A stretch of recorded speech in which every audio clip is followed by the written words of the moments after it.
ఓమస్మద్గురుభ్యో నమః. కాశ్యపాన్వయ సంజాతం నారాయణ పదాశ్రితం శ్రీమన్నారాయణం వందే యతీశ్వర శ్రియాజుషం. శ్రీమన్నారాయణ రామానుజ యతిభ్యో నమః. శ్రీమతే రామానుజాయ నమః. జయ శ్రీమన్నారాయణ. భగవద్బంధువులారా, ఈరోజు వేదం గురించి మనం తెలుసుకున్నాం. వేదం యొక్క అనేక అర్థాలు, అనేక పర్యాయ పదాలను మనం విన్నాం. వేదం అంటారని శాస్త్రం, శృతి, నిగమము, ఆగమము, ఛందస్సు, అపౌరుషేయము, ఇలా పలు రకాలైనటువంటి పేర్లతో వేదాన్ని పిలుస్తూ ఉంటారు. అయితే ఈ వేదం ఎన్నో అర్థాలను మనకి తెలియచేస్తూ ఉంటుంది. దాంట్లో పౌరుషేయము అని మీ అందరికీ చెప్పాం. పౌరుషేయము, అపౌరుషేయం రెండు గుర్తుపెట్టుకోవాలి. పౌరుషేయము అంటే పురుషుడు రాసిన వాటికి పౌరుషేయాలంటారు. వేదం ఏ పురుషుడు రాయలేదు, అందువల్ల వేదాన్ని అపౌరుషేయము అంటారు. అయితే పౌరుషేయమైనటువంటి గ్రంథానికి 4 రకాలైనటువంటి దోషాలు ఉంటాయి. లోకంలో చాలా మంది గ్రంథాలు రాస్తూ ఉంటారు. దేవుడి గురించి చెప్పొచ్చు, ఆత్మ గురించి చెప్పొచ్చు, ప్రకృతి గురించి చెప్పొచ్చు. కానీ ఎవ్వరూ వాటి యొక్క లోతుపాతులు చూసిన వారు కారు. వారి ఊహకు తగ్గట్టుగా, వారి మనస్సుకు తోచినట్టుగా చెప్పేవారే. అందుకే ఏదైతే పురుషుడు రాసే గ్రంథం ఉందో ఆ గ్రంథానికి 4 దోషాలు ఉంటాయి. ఈ 4 దోషాలు లేనిది వేదం. అయితే పౌరుషేయానికి ఉండే 4 దోషాలు ఏమిటి అంటే భ్రమ, ప్రమాద, విప్రలంభము, అశక్తి. మళ్ళీ ఒక్కసారి చెప్తాను. భ్రమ, ప్రమాద, విప్రలంభము, అలాగే విప్రలిప్స 2 పేర్లతో చెప్తారు. అలాగే 4వది అశక్తి. ఈ 4 దోషాలు పురుషుడు రాసే గ్రంథాలకి, అంటే పురుషుడు అంటే ఎవరైనా లోకంలో ఒక గ్రంథాన్ని కనుక నిర్మిస్తే ఆ గ్రంథానికి 4 దోషాలు వస్తూ ఉంటాయి. ఏమిటి 4 దోషాలు? వీటి గురించి ఒకసారి తెలుసుకుందాం. అందులో మొట్టమొదటిది భ్రమ. సహజంగా చూడండి, మనకి వేదాంతంలో ఒక అందమైనటువంటి అర్థాన్ని చెప్తుంటారు. భ్రమపడడం అంటే ఏమిటి అని. ఒకదాన్ని చూసి ఒకటి అనుకోవడాన్ని భ్రమ అంటారు. ఒకతను రాత్రిపూట అలా తన పెరటి తోటలోకి వెళ్ళాడు. వెళ్ళినప్పుడు అక్కడ తన పాదం వెళ్ళి ఒక దాని మీద పడింది. పడగానే దాన్ని చూసి పాము అనుకుని భయపడిపోయాడు. పాము పాము అని గట్టిగా అరిచాడు. చుట్టుపక్కల వాళ్ళంతా వచ్చి కర్రలు తీసుకున్నారు. దాని మీద వేసి అనేక రకాలుగా కర్రతో తాడనం చేశారు, దాన్ని కొట్టారు. తీరా దీపం వెలిగించి చూస్తే అక్కడ ఉన్నది తాడు తప్ప పాము కాదు. అరే, నేను భ్రమపడ్డాను రా అనుకున్నాడు. ఎప్పుడు తెలిసింది వాడికి? దీపం వచ్చాక అక్కడున్న వస్తువు పాము కాదు, తాడు అని తెలిసింది. దానికి రజు సర్ప భ్రాంతి అంటారు. ఇదొక భ్రాంతి మనం లోకంలో చూస్తూ ఉంటాం. ఈ భ్రాంతి అక్కడే కాదు, మన దగ్గర కూడా తీసుకుందాం. మనం ఏమిటో మనకి తెలియకుండా ఈ శరీరమే మనం అనుకోవటం కూడా భ్రమే. ఎంతసేపు కూడా ఆత్మతత్వాన్ని తెలుసుకోకుండా ఈ శరీరమే నేను, ఈ శరీరమే నేను అని భావనలో ఉంటుంటాం. ఇలాంటి దశే ప్రతి ఒక్కరికి ఉంటుంది. దీనికే దేహాత్మ భ్రాంతి అంటారు. ఈ భ్రాంతి ఉండకూడదు. దేహమే నేను అనుకోవడం. ఇలాంటి భ్రాంతి ఉంటే ఆ మనిషి తత్వాన్ని తెలుసుకోలేడు, ఎప్పుడు దుఃఖాన్ని పొందుతూ ఉంటాడు. అందుకే ఈ దేహం కంటే విలక్షణమైన వాడు జీవుడు అని తెలుస్తుంది అనమాట. అది తెలుసుకోవాలి. అందువల్ల బంధువులారా, ఈ భ్రాంతి విషయంలో చాలా అందమైన విషయాన్ని చెప్తారు. ఆంజనేయ స్వామి అంతటి వాడు కూడా భ్రమలో పడ్డాడు అని తెలియచేస్తూ, ఒకసారి ఆంజనేయ స్వామి వారు సీతామ్మవారి కోసం లంకకి వెళ్ళాట. అలా లంకకి వెళ్ళినప్పుడు సీతని అన్వేషిస్తూ లంకలో అన్ని చోట్ల సంచరించాడు. ఆ సంచరించిన సందర్భంలో రావణాసురుడి భవనంలో ఒక అందమైన స్త్రీ పవళించి ఉందట. చాలా పతివ్రత శిరోమణి. హనుమంతుడు చూసి, అమ్మయ్య, నేను సీతమ్మని చూసేశాను అని ఒక్కసారి ఆయన స్తంభానరోహ నిపపాత భూమౌ. ఒకసారి ఆ స్తంభాన్ని అధిరోహించి పైదాకా వెళ్ళాడు, మళ్ళీ కిందకి దిగి వచ్చాడు. చుచుంబ పుత్యం అంటారు. కోతి ఎలా ఆనందాన్ని పడుతూ తన తోకను ముద్దాడుతుందో అలా ఆంజనేయ స్వామి తన తోకను ఒకసారి ముద్దు పెట్టుకుని, ఓ నేను సీతమ్మని చూసేశాను వచ్చి అనుకున్నాడు. కానీ ఆంజనేయ స్వామి బుద్ధిమంతుడు గనక ఒక్కసారి అనుకున్నాడు, సీతమ్మ ఈవిడ కాదు. నిజంగా సీతమ్మ అయితే రామ విరహాగ్నితో ఆవిడ దుఃఖిస్తూ ఉంటుందే తప్ప ఆవిడ ఇలాగా సుఖంగా నిద్రపోదు. ఇది నేను భ్రమపడ్డాను అనుకున్నాడు ఆంజనేయ స్వామి. ఆయన బుద్ధిమంతుడు గనక సీత వేరు మండోదరి వేరని తెలుసుకున్నాడు. కానీ మనందరం ఈ శరీరంలో ఉన్నటువంటి మనని మనం తెలుసుకోకుండా ఈ శరీరమే మనము అని భ్రమపడుతున్నాం. ఈ భ్రమ తొలగాలి అంటే గురు కృప కావాలి. అటువంటి భ్రమ అనేది ఒకటి మనకి దోషం. రెండోది ప్రమాదము అంటారు. ప్రమాదం అంటే రోడ్డు మీద వెళ్ళేటప్పుడు జారి పడిపోవడం, దెబ్బ తగలటం, ఇది ప్రమాదం కాదు. ప్రమాదో అనవధానత అంటారు. అంటే భ్రమ అంటే ఆ ప్రమాదము అంటే అనవధానత అంటే అవధానం లేకుండా ఉండడం, అంటే పరాకుగా ఉండడం. కొంతమంది చూడండి పనులు చేస్తూనే ఉంటారు, కానీ ఏం చేస్తున్నారో వాళ్ళకి తెలియదు. అలా పరధ్యానంలో ఉండిపోతుంటారు. అంటే పరధ్యానం అంటే పరమాత్మ యొక్క ధ్యానంలో ఉంటే పర్వాలే, ఏవేవో ఆలోచిస్తూ ఉంటారు. ఎదురుగుండా ఎవరు వెళ్తున్నా గమనించరు. నేను ఇందాక నుంచి ఇక్కడే ఉన్నానండి అంటే, అయ్యో మీరు ఇక్కడే ఉన్నారా, నేను చూడలేదండి అంటారు. దీన్ని పరధ్యానము అంటే పరాకుగా ఉండడము అంటారు. ఈ విషయంలో సుమిత్రాదేవి లక్ష్మణస్వామికి చెప్పింది, రామే ప్రమాదం మాకార్షి పుత్ర భ్రాతరి గచ్చతి. ఏమై నువ్వు చక్కగా సోదరుడితో వెళ్తున్నావు, కానీ లక్ష్మణ అన్నయ్యకి ప్రమాదాన్ని కలిగించకు. అంటే అర్థం ఏమిటి? అన్న సేవలో పరాకుగా ఉండకు. అంటే పరాకుగా ఉండడం అంటే రాముని యొక్క గమన సౌందర్యం చాలా గొప్పది. ఆ గమన సౌందర్యంలో ఉండి నువ్వు అసలు విషయం మర్చిపోతావేమో లక్ష్మణ, అన్న సేవ చేయటం. అందువల్ల నువ్వు సౌందర్యాన్ని చూస్తూ ఉంటే సేవ చేయలేవోయ్. అందువల్ల నువ్వు చక్కగా సేవ చెయ్యి. ఆయన యొక్క గమన సౌందర్యాన్నో వాటినో దర్శిస్తూ అలా ఉండిపోవద్దు అని సీతమ్మ తో వెళ్ళేటటువంటి లక్ష్మణస్వామికి, సీతారాములతో వెళ్ళే లక్ష్మణుడికి సుమిత్రాదేవి ఒక ఆజ్ఞని విధించింది. అందువల్ల పరాకు అంటే అనవధానత అంటారు. అంటే పరధ్యానంలో ఏమరపాటుగా ఉండడం. మనందరికీ ఈ లోకంలో ఏమరపాటు చాలా సహజం. ఆ ఏమరపాటుతో కూడా గ్రంథ రచన రాయొచ్చు, భ్రమపడుతూ గ్రంథ రచన రాయొచ్చు. అలాగే మూడోది విప్రలంబము, విప్రలిప్స అంటే ఎదుటి వాడిని మోసం చెయ్యాలి అనే బుద్ధితో లేనిపోని వక్ర భాష్యాలు రాయడం. ఇప్పుడు మనం చూస్తున్నాం కదా, ఎదుటి వాడిని మోసం చేయడం కోసం చెప్పేవే ఎక్కువగా ఉన్నాయి. గ్రంథంలో ఒకటి ఉంటే చెప్పేది ఒకటి. ఈ రోజుల్లో ఉపన్యాసాలన్నీ కూడా అలాగే జరుగుతున్నాయి. ఇలాంటిది ఉండకూడదు. సహజంగా గ్రంథాల్లో ఇలాంటి విప్రలంబము, మోసం చేయడానికి చెప్పేవి కూడా ఉంటుంటాయి. గుర్తుపెట్టుకోండి, విప్రలంబం అన్నా విప్రలిప్స అన్న ఒక్కటే. అందువల్ల మోసం చేయడానికి చేసేది గ్రంథాల్లో కొన్ని కొన్ని ఉండొచ్చు. అబ్బో ఇది చాలా గొప్పదండో అనొచ్చు. పురాణాలు రాసిన వ్యాసుడే సాక్షాత్తు ఆ భగవతత్వం ఏదో మనకి సాత్విక పురాణాల్లో ఆయన చెప్పిన, రాజస తామస పురాణాలలో ఆయన ఏం చేశాడు? మనల్ని మోసగించడానికి ప్రయత్నం చేశాడు.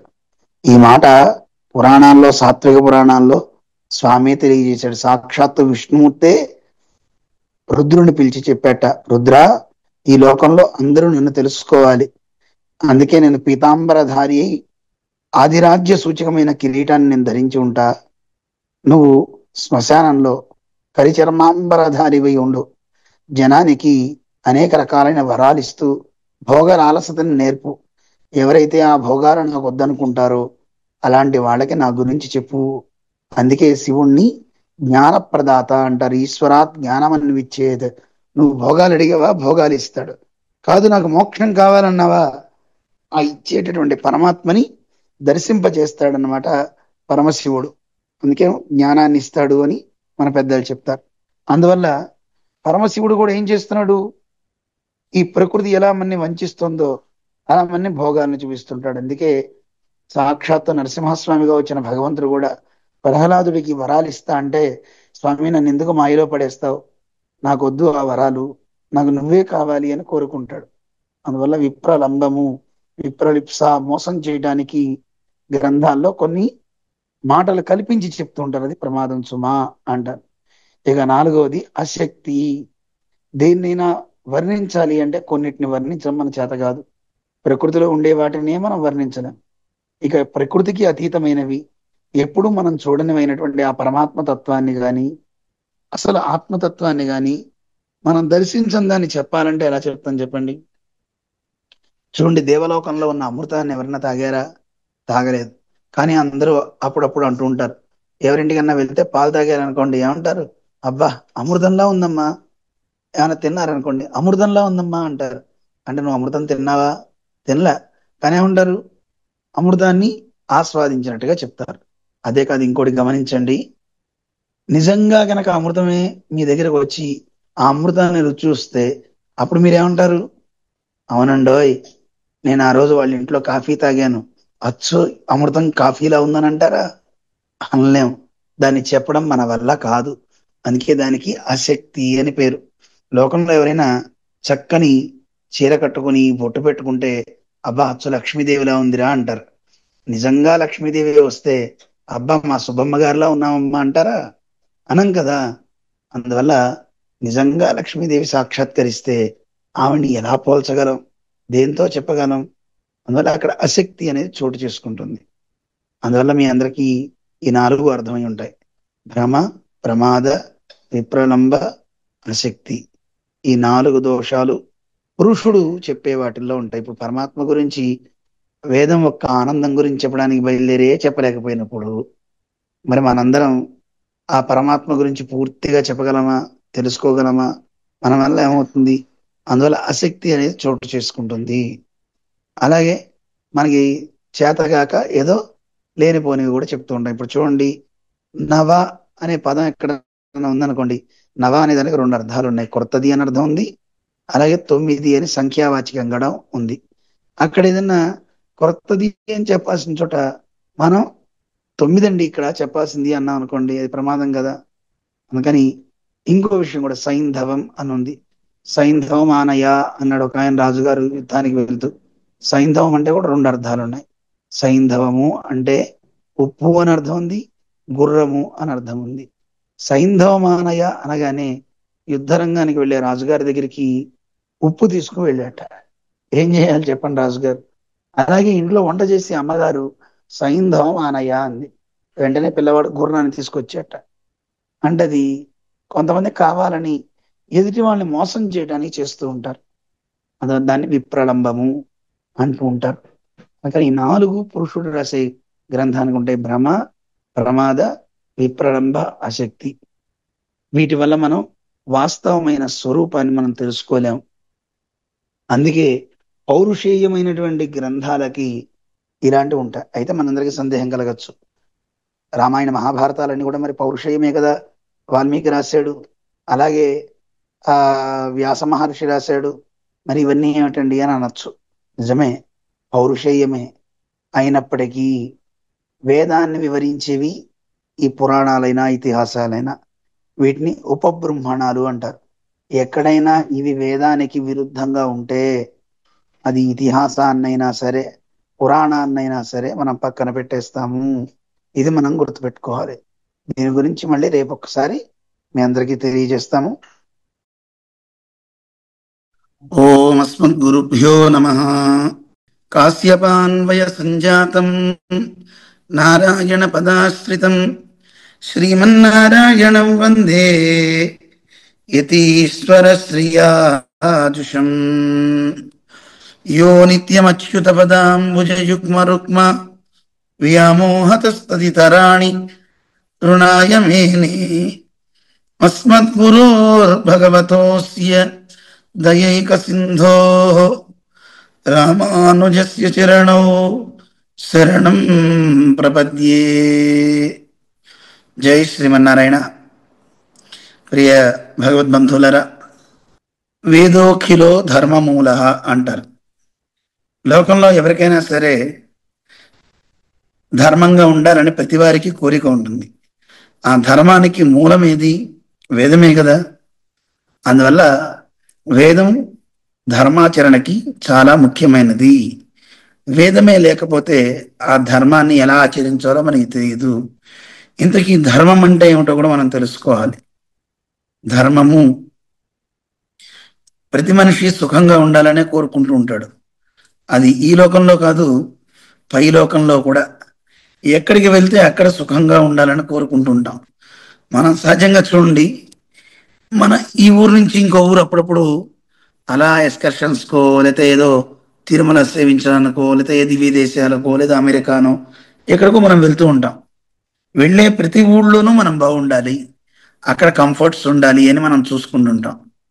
అలాగా మనందరం ఎలా అయితే గనక వెళ్ళబోయే స్థానంలో కూడా సుఖంగా ఉండడానికి ఇక్కడి నుంచే ఏర్పాట్లు ఎలా చేసుకుంటామో, అలాగే ఈ శరీరాన్ని వదిలి ప్రయాణం చేసే జీవుడికి ఈ లోకంలో ఉన్నప్పుడు సుఖం కావాలి, ఈ లోకాన్ని నుంచి దాటి వెళ్తే వచ్చే స్వర్గాది లోకాలైనా, లేదు ఆ పైలోకమైనటువంటి శాశ్వతమైన ఆనందాన్ని ఇచ్చే మోక్షమైన ఎక్కడైనా అతను సుఖంగా ఉండాలి అంటే దాన్ని పొందడానికి ఏదో ఒక కర్మ చేయాలి.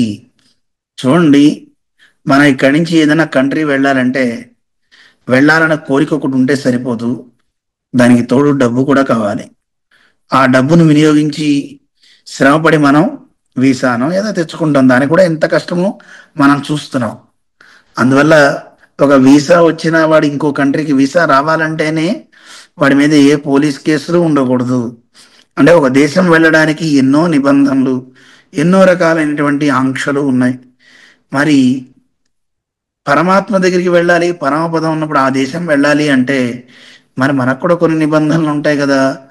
పాపాలు ఉండకూడదు, మంచి పనులు చేయాలి, అలాగే వీడి దగ్గర ఏదైనా కాస్త ఆర్జించినది ఉండాలి. ఆ ఆర్జించిన దానికే మన వాళ్ళు కర్మలు కొన్ని చెప్పారు, ఇవి ఆచరించి ఉండాలి అని చెప్పారు. ఇహలోకంలో సుఖానికి కానీ, పైలోకాల్లో వాడు సుఖం పొందడానికి కానీ చేసే కొన్ని కర్మలు ఉంటాయి, వాటికే ధర్మము అని పేరు. దీనికి మన మహర్షులు చాలా అందంగా ఒక అందమైన మాట చెప్పారు. ధర్మం అంటే ఏమి? ధర్మానికి బోల్డ్ అయిన డెఫినేషన్స్ ఉన్నాయి, అవి మళ్ళీ మనం తెలుసుకున్నాం. కానీ ఇక్కడ ఒక చిన్న విషయం తెలుసుకున్నాం. ఏమిటి ధర్మం అంటే? అని మన పెద్దలంతా చెప్తూ ఉంటారు, ధర్మం అంటే సర్వభూత హితాన్ని కోరడమే ధర్మము అని. కానీ మనకి పెద్దలు చెప్పారు ప్రధానంగా యతో అభ్యుదయ నిశ్రేయస సిద్ధి సధర్మ అని చెప్పారు. రెండు పదాలు గుర్తుపెట్టుకోండి, ఒకటి అభ్యుదయము, రెండవది నిశ్రేయసము. ఈ రెండు పదాలు జాగ్రత్తగా గుర్తుపెట్టుకోవాలి. ఏమిటి అభ్యుదయము అంటే? అభ్యుదయము అంటే ఈ లోకంలో మనం సుఖంగా ఉండడానికి చేసే కొన్ని కర్మలు ఏవైతే ఉంటాయో వాటికే అభ్యుదయము అని పేరు. అంటే యజ్ఞయాగాది క్రతువులైనా కావచ్చు, లేదా తీర్థయాత్రలు కావచ్చు, గంగాది స్నానాలు కావచ్చు, ఏమైనా వీటి వల్ల మనం ఇహలోకంలో సుఖంగా ఉంటాము. ఇహలోకంలో సుఖంగా ఉండడానికి ఇప్పుడు చూడండి, చాలామంది నేను బాగా కష్టపడి చదువుకోవాలి, చదువుకుని నేను బాగా సుఖంగా ఉండాలి అంటే ఏం చేయాలి? చదవాలి. చదివిన తర్వాత ఏం చేయాలి? మంచి ఉద్యోగం పొందాలి, బాగా డబ్బు సంపాదించాలి. దేనికి రా ఇంత డబ్బు సంపాదిస్తున్నావు అంటే సుఖంగా ఉండాలి కదండి, అందుకే చదువుకుంటున్నాను, అందుకే ఆర్జిస్తున్నాను. మరి సుఖం వచ్చిందా? చూస్తే డబ్బు సంపాదిస్తున్నాం కానీ దాని రక్షణలో చాలా దుఃఖం వస్తుంది. అందుకే ఋషులు అంటారు ఆయే దుఃఖం వ్యయే దుఃఖం అంటారు. సంపాదించడంలోనూ కష్టం ఉంటుంది, దుఃఖం వస్తుంది. అది ఖర్చు అయిపోతే అయ్యో అయిపోయిందని దుఃఖం ఉంటుంది. అందువల్ల తస్మాత్ దుఃఖం, మనకి ఎప్పుడు దుఃఖమే తప్ప ఈ లోకంలో దేని వల్ల మనకి సుఖం అనేది ఒకటి లేదు. ఆలోచించండి, చిన్నగా ఉన్నప్పుడు ఆటలు ఆడుకోవాలనుకుంటాడు, ఆ ఆటలు ఆడేటప్పుడు ఏదన్నా ఇబ్బందులు అయితే చాలా బాధపడిపోతాడు, దెబ్బలు తగిలినా ఇవి తగిలినా దుఃఖమే. వచ్చే ఆనందం ఎంతసేపు చూడండి. పోనీ కాస్త చదువు వస్తే బాగుండు అనుకుంటాడు, ఆ చదువు వచ్చిన తర్వాత ఆ చదువుని ఆర్జించడంలో కూడా చాలా కష్టం ఉంటుంది. ఆర్జించిన తర్వాత మంచి ఉద్యోగం వచ్చింది అనుకోండి, సంపాదించడానికి ఉద్యోగాలు కూడా చదువు బాగా ఉన్నా ఉద్యోగం రావడం కూడా వాడి అదృష్టాన్ని బట్టే ఉంటుంది. ఒకవేళ ఉద్యోగం వచ్చినా ఎంత కష్టపడాలంటే ఊరికినే డబ్బులు ఇస్తారా? ఓ 8 గంటలో 12 గంటలో అక్కడ వెట్టి చాకిరీ చేయాలి. చేసే పనిలో వాడికి నచ్చితే యజమాని ధనం ఇస్తాడు, లేదంటే తీసేస్తాడు. ఆ ధనం వచ్చిన తర్వాత అమ్మయ్య ధనం సంపాదించాము అనుకుంటాం. కానీ వచ్చిన డబ్బు ఇంటికి వచ్చే లోపులోనే ఇవ్వాల్సిన పేమెంట్స్ అన్నీ అయిపోతూ ఉంటాయి. అయ్యో ఇంత కష్టపడి చేస్తున్నానే, ఇంత సంపాదిస్తున్నానే, అయినా నా దగ్గర డబ్బు నిలబట్టలేదే అని దుఃఖం కలుగుతూనే ఉంది. అందువల్ల లోకంలో చూడండి, ప్రతి వ్యక్తికి దుఃఖం అనేది సంభవిస్తూనే ఉంది. అందువల్ల ఇహలోకంలో ఉండే ఆ సుఖాలన్నీ కూడా వస్తాయి. అవి నువ్వు పొందాలి అంటే నీకుండే ఆటంకాలు తొలగాలి. దానికోసం నువ్వు కర్మ చేయాలి. అవి యజ్ఞమో, యాగమో, నమస్కారమో, పూజో, పునస్కారమో. ఎందుకంటే నీకు రావాల్సిన బెనిఫిట్స్ ఎవరు ఏ వ్యక్తి లేడు, కానీ ఆగిపోతున్నాయి. ఆ ఆగిపోయినటువంటి ఆ ధనం మన దగ్గరికి రావాలి, లేదు ఆగిపోయినవేవో నీ దగ్గరికి రావాలి అంటే వాటిని చేయాలి. కానీ ఇహలోకంలో మనం చూసే ప్రతిదీ వివాహం కానంత వరకు అవ్వాలి అవ్వాలి అనుకుంటారు. అయిన తర్వాత అటు భార్య వల్ల ఇటు భర్త వల్ల ఇద్దరి వల్ల ఒకరికొకరు దుఃఖంతో దూరం అవుతూనే ఉంటున్నారు తప్ప ఇద్దరు కలిసి సహజీవనం సాగించేటటువంటి వ్యక్తుల్ని మనం చూడలేకపోతున్నాం. అందువల్ల ఎక్కడో చోట ఏదో రకమైన దుఃఖమే.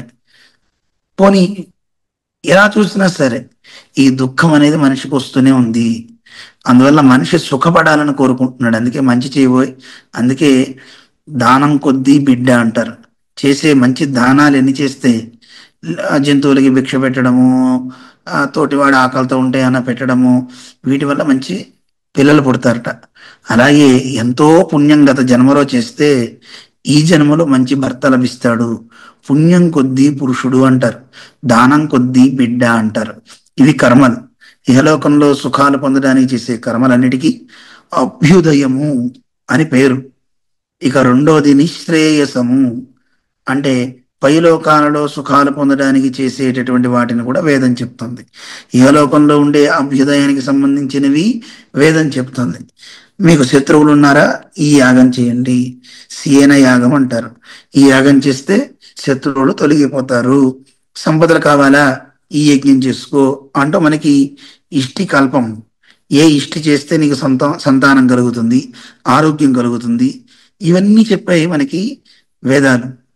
కానీ ఇక్కడ కాదండి, ఇంకా పై లోకాల్లోకి వెళ్ళి ఒకవేళ స్వర్గలోకము ఇలాంటి లోకాలు ఏమైనా ఉంటే అక్కడికి వెళ్ళడానికి కావాల్సిన కర్మలు కూడా చెప్పాయి. వాటికే నిశ్రేయసము అని పేరు పెట్టారు. కానీ ఈ నిశ్రేయసం స్వర్గాది లోకాలు. అంతకంటే ఇంకా పైకి వెళ్తే మోక్షము అంటారు. ఆ మోక్షం గురించి కావలసిన ధర్మాన్ని కూడా చెప్పింది, కర్మలు కూడా చెప్పింది వేదము. అందువల్ల వేదము ధర్మానికి మూలము. వేదోఖిలో ధర్మ మూలం అంటారు. అయ్యా వేదం అనేది నువ్వు ధర్మాన్ని సాధించడం కోసం, అంతే కదా, దానికోసమే కదా ఉన్నది అంటారు. అందువల్ల వేదం చెప్పేది ఏంటి అంటే, ఎవరైనా అడిగారు అనుకోండి, ఏం చెప్తుందండి వేదం, వేదాలన్నింటిలో ఊరికే చదివేస్తే మాకు సరిపోయిందా అని అడిగే వాళ్ళు ఉంటారు. ఎవరైనా ఆయన వేదాలన్నీ నీకోసమే ప్రవర్తిస్తున్నాయి, నువ్వు సుఖంగా ఉండడానికి కావాల్సిన మంచి విషయాలు చెప్తున్నాయి. అది ఈ లోకంలోనూ పై లోకంలోనూ. నువ్వు ఎక్కడ ఉంటావో అక్కడ నువ్వు పొందేటటువంటి లోకాలలో నువ్వు సుఖంగా ఉండడానికి కావాల్సిన కర్మలన్నీ చెప్తున్నాయి. అందువల్ల వేదము అంటే ధర్మానికి మూలము అన్నమాట. వేదోఖిలో ధర్మ మూలం గుర్తుపెట్టుకోండి. అందువల్ల అభ్యుదయ నిశ్రేయస సిద్ధి సధర్మ. అభ్యుదయము నిశ్రేయసం అంటే ఇహలోక సుఖాలు చెప్పాలి, మోక్షం గురించి కూడా చెప్పాలి. అంటే తిరిగి రానటువంటి లోకం, మళ్ళీ ఈ లోకంలో దుఃఖాలయంలో, మనకి ఈ లోకంలో అన్ని దుఃఖాలే కదా, ఇలాంటి దుఃఖాలయంలో మనం పడకుండా శాశ్వతమైనటువంటి ఆనందాన్ని మనం పొందేటట్టుగా చేసేది వేదం అన్నమాట. ఈ రెండు చెప్తుంది. కానీ లోకంలో ప్రతి వ్యక్తికి దేని మీద ఆసక్తి ఉంటుందండి? ఇహలోకంలో ఉండే సుఖాల మీదే. రేపు ఎవడు చూసాడు లేరా, ఆ లోకాలు ఉన్నాయా పెట్టాయా, అంతా ఇప్పుడు మనకు గడవాలి, ఇప్పుడు సంతోషంగా ఉండాలి, అంతే తప్ప తర్వాత సంగతి తర్వాత అని ఇప్పుడు టెంపరీగా ఉండేటటువంటి ఆనందం కోసమే మనిషి వెంపర్లాడుతున్నాడు. వాటి కోసమే ఏదో కర్మలు చేస్తున్నాడు. ఒక దానం చేసిన, ఒక యజ్ఞం చేసిన, ఓ తపస్సు చేస్తున్నా, లేదు ఒక నామోచ్చారణ చేసిన, ఒక జపం చేసిన, ఏం చెప్తున్నారు మనకి మన వాళ్ళు? నువ్వు ఇన్నిసార్లు జపం చేసావా, నీ కార్యం అయిపోతుంది, నీకు ఉద్యోగం వచ్చేస్తుంది. ఆఖరికి దేవుడు కూడా సముద్రాలు దాటించేవాడు అయిపోయాడు. వీసా వెంకటేశ్వర స్వామి అంటున్నారా లేదా? వెంకటేశ్వర స్వామి వీసా ఇస్తాడండి అన్నారు. పాపం పిచ్చివాడు తెలియక, ఈ వీసా కాదు నాయన, ఈ సముద్రం కాదు, సంసార సముద్రాన్ని దాటించేవాడు ఆయన. పాపం నిజమే వాడు చెప్పేది, సముద్రాన్ని దాటిస్తాడు. ఏ సముద్రం? మీరనుకునే చిన్న సముద్రం కాదరా, దీనికంటే పెద్ద సముద్రం, సంసారం అనేటటువంటి సముద్రం.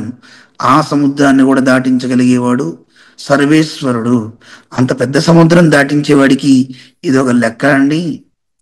ఈ సముద్రం చిన్న ఆ ఒక కాలంత చిన్న పిల్ల కాలం లాంటిది ఆయనకి.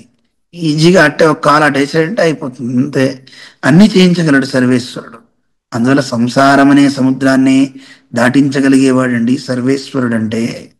అటువంటి ఆయన యందు విశ్వాసాన్ని కలిగి ఉండండి అని పరమాత్మ గురించి మనకి చెప్పారు. కానీ మనందరం దేవుణ్ణి మన అవసరాలు తీర్చే వ్యక్తిగా మనం చూస్తున్నాం. కానీ అవసరాలు తీర్చే ఒక శక్తిగా చూడకండి. మన అవసరాల్ని మనమే సంపాదించుకునే శక్తినిచ్చే ఒక గొప్ప పవర్ జనరేషన్ ఇచ్చే ఒక జనరేటర్ అన్నమాట ఆ భగవంతుడు. అందరికీ జనరేట్ చేస్తూ ఉంటాడు, నీకు శక్తిని పెంచుతూ ఉంటాడు, నీలో అధైర్యాన్ని తగ్గిస్తాడు, నీలో సాహసాన్ని పెంచుతాడు, ఉత్సాహాన్ని పెంచుతాడు. చాలు కదండి, మనలో ఉత్సాహం పెరిగిందంటే ఎన్ని పనులైనా మనం చేసేసుకోవచ్చు. మనకి ధైర్యం ఉందంటే దేన్నైనా ఢీ కొట్టచ్చు. అందువల్ల పరమాత్మ అంటే వీటన్నిటిని ఇచ్చేవాడు, వీటన్నిటిని కలిగించేవాడు. ఇలాంటి ఆ పరమాత్మ యొక్క మూల కందం ఆయన ఆనందం. ఆ ఆనందాన్ని ఇచ్చేవాడు స్వామి. ఆయనే ఆనంద స్వరూపుడని వేదం చెప్తుంది, ఆనందో బ్రహ్మ అని. అందువల్ల వేదం అనేది ఈ ధర్మాన్ని చెప్తుంది. ధర్మం అంటే ఎవరు? సాక్షాత్తు సర్వేశ్వరుడే, భగవంతుడే. వేదో వేదోఖిలో ధర్మ మూలమని విందా మనం చెప్పుకున్నామే. సాక్షాత్తు వేదమే, ఆ బ్రహ్మే పరమాత్మ. ధర్మం అంటేనే భగవంతుడు. కృష్ణం ధర్మం సనాతనం అంటారు. కృష్ణుడే మూర్తి భవించిన ధర్మము. రామో విగ్రహవాన్ ధర్మ, రాముడే మూర్తి భవించినటువంటి ధర్మము అంటారు. అందువల్ల వేదోఖిలో ధర్మమూలం అన్నప్పుడు సాక్షాత్తు భగవంతుడే అని చెప్పడం అన్నమాట. అలాగే ధర్మం అంటే అభ్యుదయము, నిశ్రేయస సిద్ధి కోసం చేసే కర్మల సముదాయం అని కూడా గుర్తించండి. అలాగే ఈ వేదాలు ఎన్ని వేదాలు ఉన్నాయి, అలాగే ఒక్కొక్క వేదానికి ఎన్ని శాఖలు ఉన్నాయి అనే విషయాన్ని క్రమంగా రేపు మనం తెలుసుకుంటూ ముందుకు సాగుదాం. జై శ్రీమన్నారాయణ. ఓం అస్మద్గురుభ్యో నమః. కాశ్యపాన్వయ సంజాతం నారాయణ పదాశ్రితం శ్రీమన్నారాయణం వందే యతీశ్వర శ్రియాజుషం. యో నిత్యమచ్యుత పదాంబుజయుగ్మ రుక్మ వ్యామోహతస్తదితరాణి తృణాయ మేనే. అస్మద్గురోర్భగవతోస్య దయైక సింధోః రామానుజస్య చరణౌ శరణం ప్రపద్యే. జై శ్రీమన్నారాయణ. నహి జ్ఞానేన సదృశం పవిత్రమిహ విద్యతే అంటాడు కృష్ణుడు భగవద్గీతలో. ఏ మనిషి ఈ లోకంలో గొప్పవాడవుతాడు? బాగా డబ్బులుంటేనా? ఎక్కువ ఇళ్ళుంటేనా? దేనివల్ల మనిషికి గొప్పతనం వస్తుంది అని ఒక ప్రశ్న వేస్తే, భౌతికమైనటువంటి సంపదలతో మనిషికి ఎప్పుడు కూడాను గొప్పతనం రాదు. వెనకాతల పరిజనం ఉంటే, అంటే వెనకాతల 100 మంది జనాలు అతనికి వెనకాతల నడిస్తే అతను గొప్పవాడా? ఈరోజు వచ్చిన జనమే రేపొద్దున్న ఏం చేస్తారో తెలియదు. స్వామి ఎప్పుడు అంటారు, ఈరోజు దండలు వేసేవారే రేపు దండిస్తారు కూడా అంటుంటారు. అందువల్ల కాలం అనేది ఎప్పుడూ ఒకలా ఉండదు. అందువల్ల వాడు వెనకాతల వచ్చేవారిని చూసుకుని నేను గొప్పవాడిని అనుకుంటే అది కలే. అందువల్ల ఏమిటి, దేనివల్ల మనిషికి గొప్పతనం వస్తుంది అంటే మనకి కృష్ణుడు చెప్పిన మాట, జ్ఞానంతో సమానమైన భూమి ఈ లోకంలో లేదు. ఆ జ్ఞానాన్ని ఎవరు సముపార్జిస్తారో అతనే చాలా గొప్పవాడు. అటువంటి జ్ఞానాన్ని అందించేదే వేదము అంటారు. మనకి వేదము అంటేనే విదుర్ లాభే అని చెప్తుంటారు కదా. అంటే మనకి ఏదైనా జ్ఞానం కావాలి అంటే ఆ జ్ఞానాన్ని ఇచ్చేది వేదమే. అందుకే వేదము అంటే విద్ అనే ఒక ధాతువుకి అర్థం జ్ఞానము అని అర్థం అండి. ఎలాంటి జ్ఞానాన్ని ఇస్తుందట? భూతకాలంలో జరిగినవి, భవిష్యత్తులో జరగబోయేవి, వర్తమానంలో జరుగుతూ ఉండేవి, వీటన్నిటి జ్ఞానాన్ని ఇస్తుంది. అంటే భవిష్యత్తులో జరిగిన వాటిని మనం ఒకసారి దృష్టిలో పెట్టుకోవాలి. రాబోయే కాలంలో ఏం చెయ్యాలో దానికి తగ్గట్టుగా వర్తమానంలో జగమ అడుగులు వేస్తూ వెళ్ళాలి. దానికి కావలసిన జ్ఞానాన్ని వేదం మనకి చక్కగా అందిస్తుంది. అందువల్ల వేదాన్ని బాగా అధ్యయనం చేసిన వాడంటే కేవలం స్వరాలు మంత్రం పఠిస్తే కాదు, వాటిల్లో ఉండే అర్థాన్ని బాగా అవపోసన పట్టిన వాడు చాలా గొప్పవాడు అవుతాడు. అటువంటి అర్థం అంతా కూడా దేంట్లో ఉంది, ఆ వేద విజ్ఞానం మనకి ఎలా వస్తుంది అనేది పైకి వెళ్ళాక తెలుసుకుందాం. అందువల్ల వేదము అంటేనే ముందు జ్ఞానం అని తెలుసుకుందాం. ఆ జ్ఞానం ఎవరు కలిగి ఉంటారో అతను చాలా గొప్పవాడు. అటువంటి వేదం యొక్క గొప్పతనాన్ని మనం తెలుసుకుంటూ వేదానికి ఉన్నటువంటి పేర్లన్నీ మనం తెలుసుకున్నాం. అయితే ఈ వేదాలు ఎన్ని? అనంతావై వేదాహ, అనంతమైనవి వేదాలు, ఒకటి కాదు. కానీ ఇప్పుడు మనం ఋగ్వేదం, యజుర్వేదం, సామ, అథర్వ అని చెప్పుకుంటున్నాం.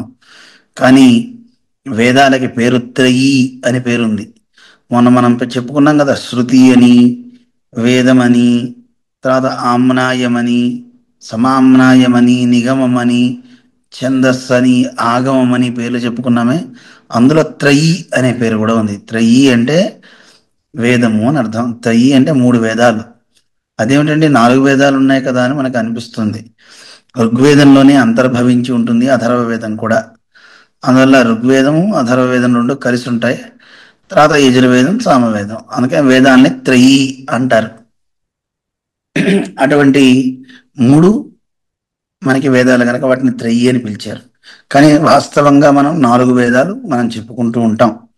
అయితే ఒక్కొక్క వేదం ఎన్ని శాఖోపశాఖలుగా ఉన్నాయో, అవి ఇప్పుడు ఎన్ని మనకు అందుతున్నాయో కూడా మనం తెలుసుకోవాలి. మనం ఎంతో విజ్ఞానాన్ని కోల్పోయాం. ఎందుకంటే మనం చూస్తూ ఉండగానే 1000 ఏళ్ల క్రితం భగవద్ రామానుజాచార్య స్వామి వారు వారి గురువులైనటువంటి పెద్దలు, పూర్వాచార్యులు, నాథమునులు అనే మహానుభావులు అందించిన యోగ రహస్యం ఇప్పుడు మనకు అందట్లేదు. అలాంటి గ్రంథం అంటే రామానుజ వారు సమయానికి ఆ గ్రంథం అందలేదంటే మరి ఈ సమయానికి ఆ గ్రంథం ఉంటుందా? ఎక్కడ కనపడుతుంది? అందువల్ల ఇలా ఎన్నో గ్రంథాలు కాలగర్భంలో కలిసిపోయినాయి. అది కాక ఈ అనంతమైన వేద రాశిని ఈ కలియుగంలో మానవులు ఎవరు ధరించే శక్తి లేదు. ఎందుకు అంటే పూర్వం వేదమంతా ఒకే రాశిగా ఉండేది. అటువంటి వేదాన్ని ఒక్కరు చదవాలంటే ఈ కలియుగంలో మనుష్యులకి ధారణా సామర్థ్యం లేదు, అంటే ధరించే శక్తి లేకపోతుంది. ఎందుకనండి అనే ప్రశ్న రావచ్చు. ఎందుకంటే మనకుండే అవకేషన్స్ ఎన్ని రకాలండి. మనిషికి పొద్దుస్తమానం పాడు చేసేటటువంటి వస్తువులు మనకి కంప్యూటర్ కావచ్చు, సెల్ ఫోన్ కావచ్చు, ఏవో రకమైనటువంటి విషయాలు మనని పాడు చేస్తూ ఆ విజ్ఞానాన్ని సముపార్జన చేయకుండా చేసేస్తున్నాయి. కాస్త ఒకంత మనం నేర్చుకుంటేనే మనం మాట్లాడే మాటలు విని అబ్బో ఎంత విజ్ఞానమో అంటున్నారు. నిజంగా సమగ్రంగా అన్ని చదువుకుంటే అసలు ఆ వ్యక్తి మాట్లాడుతుంటే, ఆ వ్యక్తి నడుస్తుంటే అసలు వేదమే నడిచి వెళ్తుందా అన్నట్టుగా అనిపిస్తుంది. అటువంటి విజ్ఞాన ఘని మొత్తం ఇప్పుడు మనం కోల్పోయాం. అందుకే వ్యాసుడు అంటాడు, ఈ కలియుగంలో మానవులంతా ఎలాంటి వాళ్ళు అంటే పోతనామాత్యుల వారు భాగవతంలో చక్కగా తెలియచేస్తారు. అలసులు, మందబుద్ధియుతులు, ఉగ్రరోగ సంకలితులు, అలసులు అంటే బద్ధకస్తులు. మంచి చెప్తున్నారా జిఎస్ స్వామి వారు, విందామా? అబ్బా ఇప్పుడు ఏం వింటాను లేరా, ఈరోజు ఇప్పటిదాకా ఆఫీస్ పని చేసా ఇవి చేసామా, నా వల్ల కాదులేరా అని కాసేపు పక్కన పెట్టేస్తాం. అరే 10 నిమిషాలే కదరా, సర్లే ఏం చేద్దాం, విందాం అని ఓపెన్ చేసుకుంటాం. కంప్యూటర్ ముందు ఉంటుంది కానీ బుర్ర మాత్రం అక్కడ ఉండదు, ఎక్కడో తిరుగుతూ ఉంటుంది. ఎందుకంటే ఎన్నో రకాలైనటువంటి ప్రాబ్లమ్స్లో చాలామంది ఉంటారు, అవన్నీ అప్పుడే గుర్తొస్తుంటాయి. అందువల్ల ధారణ సామర్థ్యం ఉండదు. మంద బుద్ధియుతులు, బుద్ధి మందగిస్తుంది, దాన్ని క్యాచ్ చేసే కెపాసిటీ మన దగ్గర కోల్పోతుంది. అయ్యో నేను గ్రహించలేకపోతున్నానే, అయ్యో నేను మర్చిపోతున్నానే. చాలా మంది అంటుంటారు, మా జిఎస్ స్వామి దగ్గరికి ఒకసారి వచ్చి, స్వామి నాకు చాలా మతిమరుపండి, అన్నీ మర్చిపోతున్నాను అని అంటే అప్పుడు చెప్పారు, స్వామి అడిగారు, ఆహా అలాగమ్మా మీరు ఎక్కడ ఉంటారు అని అడిగారు. పలానా చోటండి అని. "మ్మ్హ్మ్. మీ వారి పేరేంటమ్మా?" చెప్పారు. "ఏం చేస్తుంటారు మీ వారు?" చెప్పారు. చెప్పిన తర్వాత స్వామి అడిగారు, మీది ఏ ఊరమ్మా, ఎంతవరకు చదువుకున్నావు అన్ని అడిగినవని చెప్పింది. స్వామివారు అన్నారు, అమ్మా నీకు మతిమరుపు అన్నావు కదా, ఇన్ని జ్ఞాపకం ఉంటే మతిమరుపు ఏమిటమ్మా, అన్ని బ్రహ్మాండంగా నీకు గుర్తున్నాయి అన్నారు. వెంటనే ఆవిడ, ఇవన్నీ తెలుసునండి, కావలసినవి గుర్తుండట్లేదండి అంటే అప్పుడు స్వామి చెప్పారు, కావలసినవి గుర్తుండట్లేదంటే దాని మీద నీకు దృష్టి లేదు. దేని మీద అయితే మనకి దృష్టి పెట్టాలనుకుంటున్నామో దాని మీద పెట్టట్లే, అవసరమైనటువంటి లౌకిక విషయాల మీద దృష్టి పెడుతున్నాం అంతే. మన దృష్టి దేని మీద ఎక్కువ ఉంటుందో దాన్నే ఎక్కువ ధరిస్తూ ఉంటుంది. ధరించే శక్తి కలిగిందే బుద్ధి, దానికి మనం అలవాటు చేయటంలా. ఆ అలవాటు చేసేవన్నీ పాడువి చేస్తున్నాం తప్ప మంచివి చేయడంలా. అందువల్ల మంచి అలవాట్లు చేస్తే అప్పుడు మనకి అవుతాయి. సరే పోనీ నేను అన్నీ గ్రహిస్తానండి, అన్నిటినీ వింటాను, తెలుసుకోగలను, కానీ మనకొచ్చినటువంటి ప్రాబ్లం ఏమిటో తెలుసునా, మనకొచ్చిన ఇబ్బంది ఒకటే, అయ్యో నేను అన్నీ చదువుకుంటున్నా కానివ్వండి, నాకు వచ్చినటువంటి ఇబ్బంది ఏమిటి అంటే అవన్నిటినీ కూడాను నేను ధరిస్తున్నాను, కానీ నాకు అనారోగ్యాలు ఎక్కువ అండి, 10 నిమిషాలు కూడా బాసంపీఠం మీద కూర్చోలేకపోతున్నానండి. ఉగ్రరోగ సంకలితులు, ఉగ్ర రోగాలు వాడికి వస్తూ ఉన్నాయి. ఇలా ఎన్నో రకాల ఇబ్బందులు ఉంటాయని తెలుసుకునే వేదవ్యాసుడు ఈ వేదాన్ని సంకీర్ణంగా, ఒక్కటిగా ఉన్న వేదాన్ని 4గా చేశాడు. దాన్నే రుక్ యజు సామ అథర్వాలు అన్నారు. ఎందుకు ఇలా పిలిచారు అంటే అందులో భాగాలు ఏమిటి అంటే, రుక్ అంటే దేవతలందరినీ ఆహ్వానించాలనుకోండి, ఆ ఆహ్వాన మంత్రాలన్నీ ఋగ్వేదంలో ఉన్నాయి. అందువల్ల అది స్తుతి రూపము అంటారు. ఇప్పుడు మనకి బ్రహ్మోత్సవాల ఆలయంలో జరుగుతుంటే దేవతా ఆహ్వానం అని చేస్తారు. దేవతల్ని ఆహ్వానించేటప్పుడు కొన్ని మంత్రాల్ని, కొన్ని గానాల్ని చదువుతుంటారు. అలాగా ఋగ్వేదంలో మంత్రాలన్నీ కూడా దేవతల్ని ఆహ్వానించడానికి ఉన్నవి. అలాగే యజుర్వేదం ఆ వచ్చినటువంటి భగవంతుడికి ఎలా ఆరాధన చేయాలో, ఆయన ఎలా సంతృప్తి పరచాలో చెప్తుంది యజుర్వేద మంత్రాలన్నీ కూడా. అంటే ఆరాధన పద్ధతి అంటారు. ఇక సామవేదం పరమాత్మకి గాన రూపం అన్నమాట. అది గాన రూపంలో ఉండి పరమాత్మని సంతోషపెడుతూ ఉంటుంది.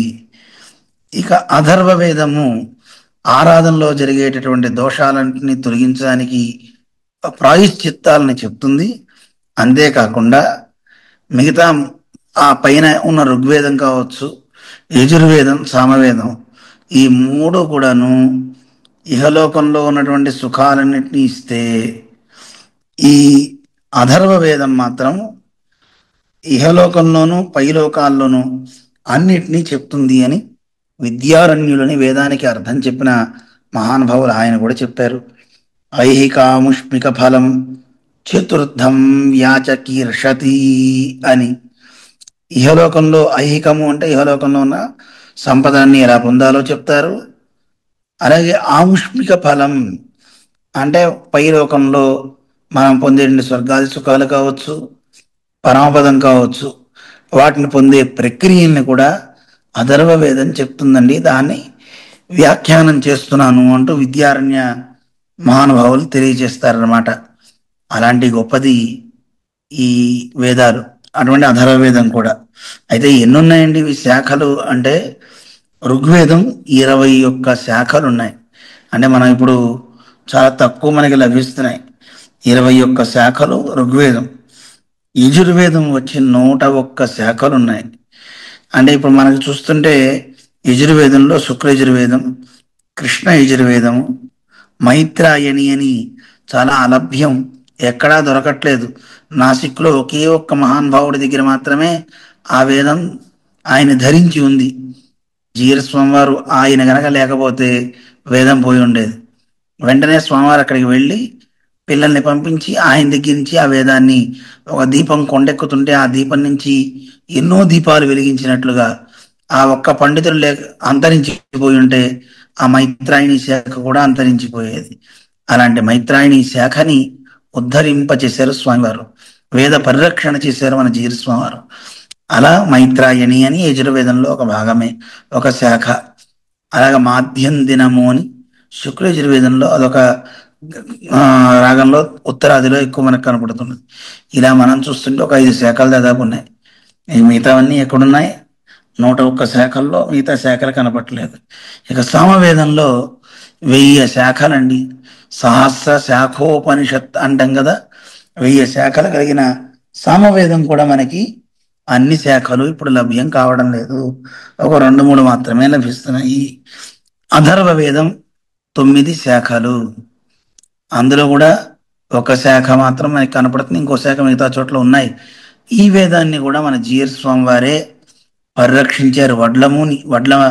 వడ్లమాని అవధాని గారని సింహాచలంలో ఉన్నారు, వారు ఒక్కరే, మిగతా ఎవరూ లేకపోతే మన ఆశ్రమంలో ఉన్నటువంటి అప్పటి 80 ఆ సంవత్సరాల్లో ఉన్నటువంటి విద్యార్థుల్ని పంపించి వారిని వారి దగ్గర అధ్యయనం చేయించారు.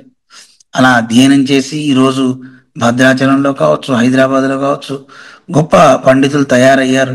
తిరుమలలో ఒకరున్నారు, భద్రాచలంలో మురళీకృష్ణమాచార్య స్వామి అధర్వవేద పండితులు, అలాగే హైదరాబాద్లో ప్రహ్లాద స్వామి కావచ్చు, తిరుపతిలో ఉత్పల సత్యనారాయణాచార్య స్వామి, ఇలాగా కొందరు తయారై వాళ్ళ నుంచి వందల మంది తయారై అధర్వ వేదాన్ని కూడా మనం రక్షించుకోగలిగాం. ఇలా వేదాలు 1131 శాఖలు. వీటిలో ఇప్పుడు అన్నీ మనకి లభ్యం కావట్లేదు. అంటే ఎంత విజ్ఞానాన్ని మనం కోల్పోయాం. ఇప్పుడున్న ఈ విజ్ఞానమే, ఇప్పుడున్న ఈ వేదాల వరకు ఉన్న చిన్న శాఖల వరకు 4-5-6 శాఖలు ఉన్న ఈ వేదాన్ని మనం పరిరక్షించుకుని ఆ అర్థాన్ని తెలుసుకోగలిగితేనే మనతో సమానమైనటువంటి జ్ఞానం గలవాడు ఇంకోడెవడు ఉండడు. అంతటి గొప్ప సంపద ఈ వేద సంపద. అటువంటి ఈ వేదాన్ని మనం తెలుసుకున్నాం. మరి ఈ వేద అర్థాన్ని తెలుసుకోవాలంటే మనం ఎలా తెలుసుకోవాలి? వేదార్థాన్ని తెలుసుకోవడానికి ఇంకో 6 గ్రంథాలు కావాలట. వాటిని షడంగాలు అంటారు. ఆ షడంగాలు అంటే ఏమిటి, వాటి అర్థాలు క్రమంగా రేపు తెలుసుకుందాం.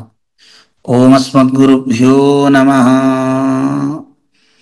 శ్రీమతే రమ్యజామాతృమునీంద్రాయ మహాత్మనే శ్రీరంగవాసిని భూయాత్ నిత్యశ్రీర్నిత్యమంగళం. విశిష్టాద్వైత సిద్ధాంత ప్రచారీక విహారిణే శ్రీమన్నారాయణాచార్య స్వామినే నిత్యమంగళం. మంగళాశాసనపరైః మదాచార్య పురోగమైః సర్వైశ్చ పూర్వైరాచార్యైః సత్కృతాయాస్తు మంగళం. ఓం అస్మద్గురుభ్యో నమః. జై శ్రీమన్నారాయణ.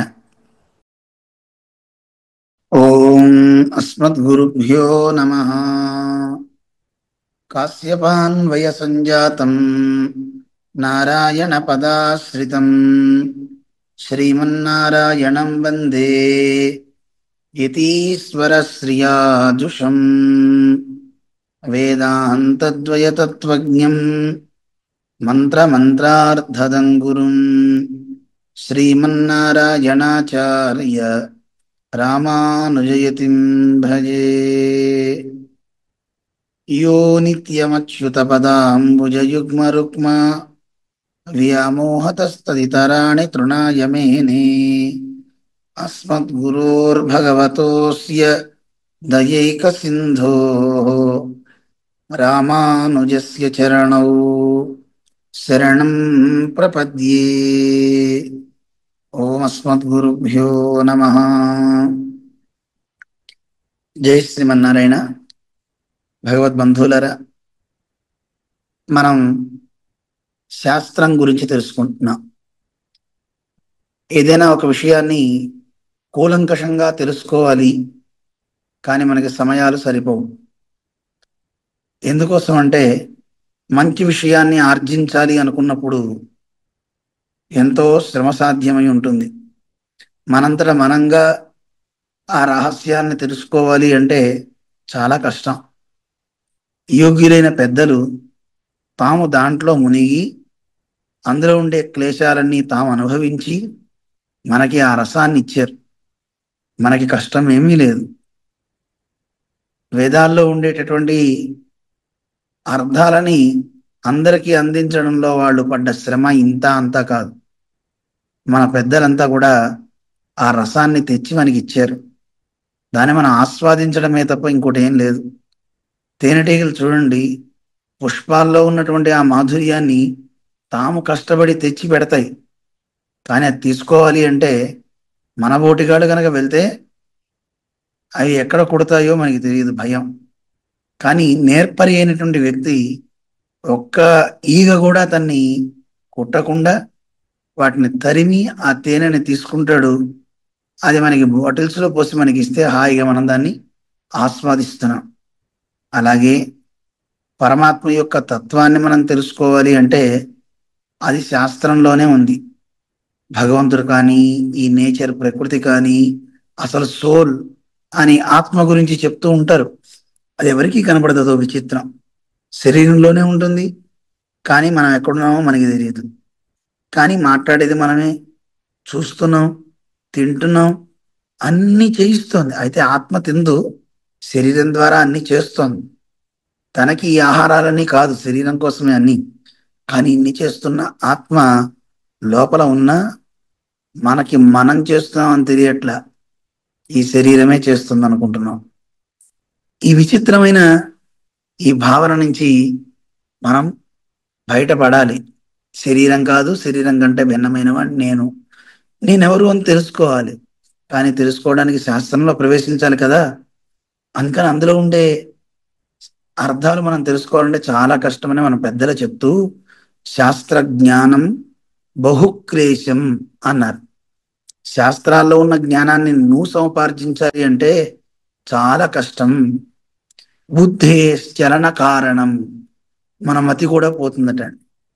ఎందుకు అంటే చూడండి, వేదంలో ఒక పదం అజాయమాన, భగవంతునికి పుట్టుక లేదని చెప్తోంది.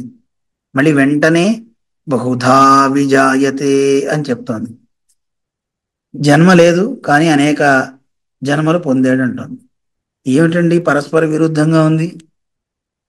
జన్మ లేదంటున్నారు, మళ్ళీ పుడుతున్నాడు అంటున్నారు. ఏమిటిది, పరస్పర విరుద్ధంగా లేదా? ఒక వేదాంతంలో ఒక అందమైన విషయం చెప్తుంటారు. పీనో దేవదత్త దివా న భుంక్తే. బాగా బలిసినటువంటి ఒక దేవదత్తుడని ఆయన పగటిపూట తింటం లేదు అన్నారు. అంటే అర్థం ఏమిటి? పగలు తింటం లేదంటే రాత్రి తింటున్నాడనే అర్థం అందులో తెలుస్తోంది. కానీ ఇక్కడ అలా కూడా తెలియట్లేదే.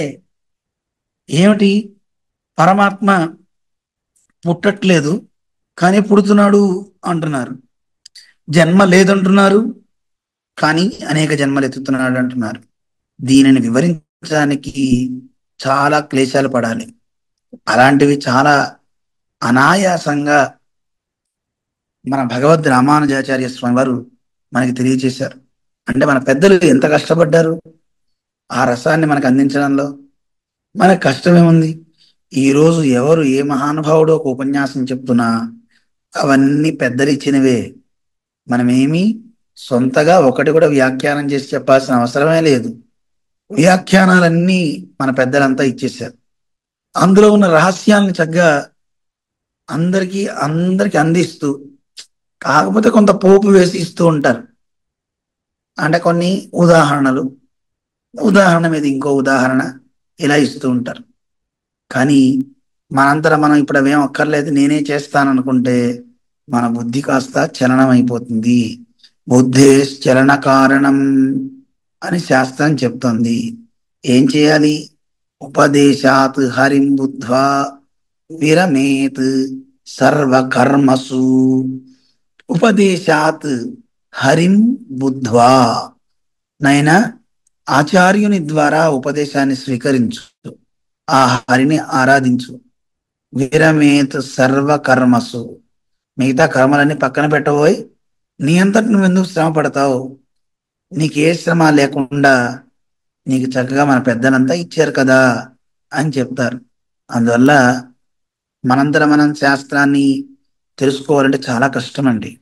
నిన్న మనం చెప్పుకున్నాం కదా, వేదంలో ఋగ్వేదం 21 శాఖలు, యజుర్వేదం 101 శాఖలు, సామవేదం 1000 శాఖలు, అథర్వ వేదం 9, మొత్తం 1131 శాఖలు.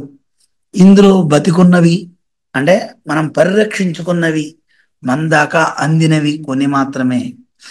మీకు ఊరికే ఒకసారి చెప్తాను, ఈ విజ్ఞానం కూడా చాలా అవసరమే. ఋగ్వేదంలో 2 శాఖలు మాత్రమే ఉన్నాయి. ఋగ్వేదం 21 శాఖలు అంటే 21 శాఖల్లో 2 శాఖలు మాత్రమే ఉన్నాయి.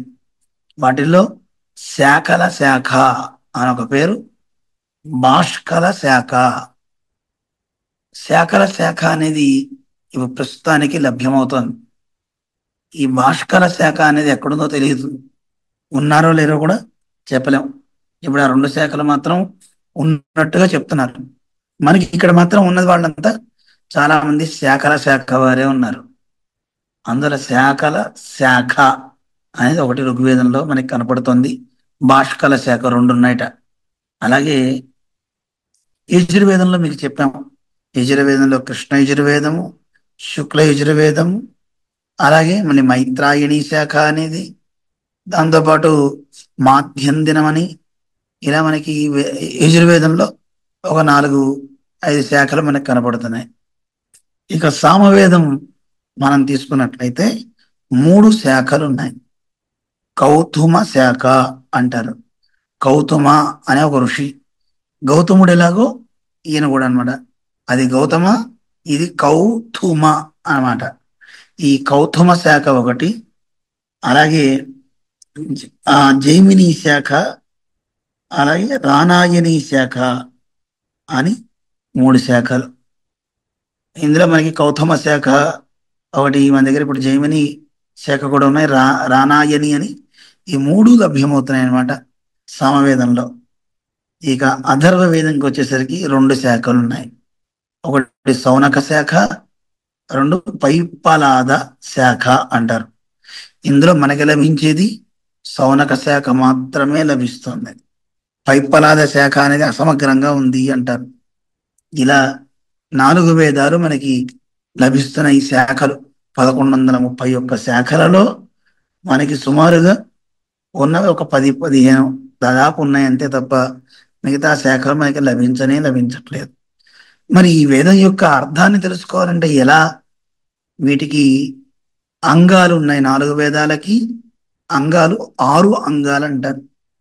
అవి క్రమంగా శిక్ష, వ్యాకరణం, కల్పం, ఛందస్సు, నిరుక్తం, జ్యోతిషం అని 6 మనకి అంగాలు ఉన్నాయి, వేదాంగాలు అంటారు. ఈ వేదాంగాలు ఒక్కొక్కటి ఉంటేనే వేదం యొక్క ఆ ప్రకల్పనాన్ని, వేదం యొక్క విజ్ఞానాన్ని మనం అందుకోగలుగుతాం. ఎందుకంటే వేదంలో మొట్టమొదటిది శిక్ష అంటారు. ఏం చేస్తుంది శిక్ష అనేది అంటే అక్షరాలకి ఉండే స్వరాలని చెప్తుంటుంది అనమాట. ఇప్పుడు మనం చదివేటప్పుడు మంత్రాల్లో చూడండి, కొన్ని పైకి చెప్తారు, కొన్ని కిందకి చెప్తారు, కొన్ని సమానంగా చెప్తారు, కొన్ని దీర్ఘాలు తీస్తూ ఉంటారు. వాటికి ఆ స్వరాలకి పేర్లు ఉన్నాయి. పైకి విసిరి చెప్పే వాటిని స్వరితము అంటారు. కిందకి ఒత్తి చెప్తే దాన్ని అనుదాత్తము అంటారు. సమానంగా చెప్తే ఉదాత్తము అంటారు. దీర్ఘం తీస్తే దీర్ఘ స్వరితము. అంటే మీకు చూడండి, ఒక్కొక్కటి చూపిస్తాను. ఎక్కడైనా స్వరం పైకి లేచింది అనుకోండి, ఆ పైకి లేస్తే దాన్ని స్వరితం అంటారు. ఇప్పుడు ఒక మంత్రం మీకు అందరికీ తెలిసింది పురుష సూక్తం అనుకోండి, దాంట్లో మొట్టమొదటి మంత్రమే తచ్చంయోరా వృణీమహే. తచ్చం అన్నప్పుడు కిందకి చెప్తున్నాం, తచ్చం అని. ఆ కిందకి వస్తున్నప్పుడు దాన్ని అనుదాత్తం అంటారు, కిందకి ఒత్తి చెప్తారు. అలాగే పైకి విసిరితే దాన్ని స్వరితము. వృణీమహే, వృ అనేది పైకి ఉంటుంది అనమాట. అలాగా మామూలు సమానంగా ఉందనుకోండి, తచ్చంయోరా వృ, యోరా అన్నది ఎక్కడ కూడా కిందకి లేదు పైకి లేదు, సమానంగా ఉంటుంది. దాన్ని ఉదాత్తము అంటారు. కిందకి ఒత్తితే అనుదాత్తము, పైకి విస్తృతూ గట్టిగా చెప్తే స్వరితము అన్నారు. మరి దీర్ఘస్వరితం అంటే దైవీ, అలా దీర్ఘస్వరితం వస్తున్నమాట, కొంచెం దీర్ఘం తీస్తారు. ఇంకా దీర్ఘంలో కూడా 3 రకాల దీర్ఘాలు తీసేవి కూడా ఉన్నాయి. సరే, అవన్నీ ఊరికే పక్కన పెడదాం. ఈ స్వరాలని వాటిని తెలియపరుస్తూ ఉంటుందన్నమాట. ఇలాంటి శిక్షా గ్రంథాలు, పాణినీయ శిక్ష, వాసిష్ట, ఇలాంటివి కొన్ని సుమారుగా ఓ 30 దాదాపు గ్రంథాలు ఉన్నాయి అంటారు. సరే, అది ఊరికే మనం తెలుసుకుని ఉంటే బాగుంటుంది. అలాగే శిక్ష అయిన తర్వాత వ్యాకరణం అంటారు. ఈ వ్యాకరణం అనేది ఒక శబ్దం ఉందనుకోండి, ఆ శబ్దాన్ని ఎందుకు ప్రయోగిస్తున్నాం, అసలు దానికి ఎలా ఏర్పడింది. ఇప్పుడు రామ అనే పదం ఎలా వచ్చింది, దానికి రమ్ అనే పదానికి ఘై అనే ధాతు ఏర్పడిందండి, దానికి సుబంతం చేరిందండి, ఇలా మొత్తం చెప్తూ ఉంటారు. అంటే ఒక ప్రయోగం, ఒక పదం ఎలా ఏర్పడుతుంది, దానికి ప్రకృతి ప్రత్యయాలు అంటారు. దానికి ఏది చేరాలి అంటే, ఉత్తగా ఇప్పుడు అన్నం అనేది ఉందనుకోండి, ఉత్త అన్నం అంటే ఏం చెప్తాం, లేదు.